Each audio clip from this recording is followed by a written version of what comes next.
መጨረሻ ላይ ግን ይስሐቅን ስትወልድ እውነተኛ ሳቅ ሳቀች።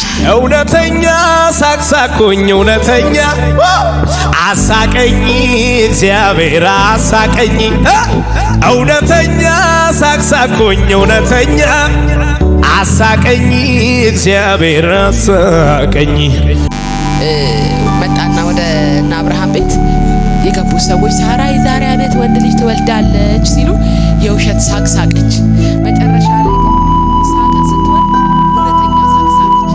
ጌታ እንዲህ አለኝ፣ እስከዛሬ የውሸት ሳቅ ስቀሻል፣ እስከዛሬ የውሸት ለሰዎች ደስ እንዲል ስቀሻል።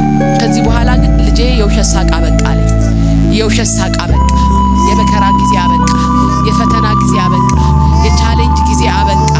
ከዚህ በኋላ እውነተኛ ሳቅ፣ እውነተኛ ሳቅ፣ እውነተኛ ጉብኝት። ትንቢት እኮ እስከማያጽናናሽ ድረስ ደክመሻል። ምክንያቱም በጣም ብዙ ሰምተሻል፣ በጣም ብዙ ተብሏል። ግን ብዙ ነገሮች አልሆኑ፣ ብዙ ነገሮች አልተፈጸሙ። ያልተፈጸሙ ብዙ ትንቢቶችን አያለሁ። ኢየሱስ ጌታ።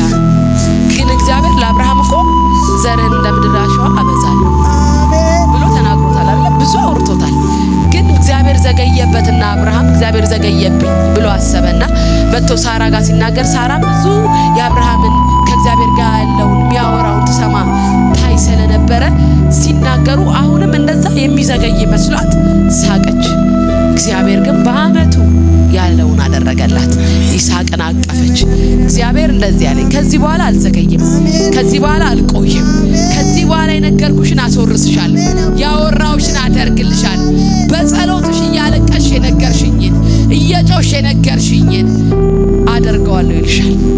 ገና ስትወጪ እንደ አብርሃም እግዚአብሔር ቃል ይገባልሽ፣ እግዚአብሔር ያወራሽ ብዙ ነገሮች አሉ። ግን ከመቆየታቸው የተነሳ ግን ከመዘግየታቸው የተነሳ ውሸት የመሰለ የማይሆን የመሰለ ዝም ብሎ ተስፋ የመሰለሽን ጉዳይ እግዚአብሔር መጣና ፈጸመው። እግዚአብሔር አደረገው። በጌታ በኢየሱስ ሆነልሽ።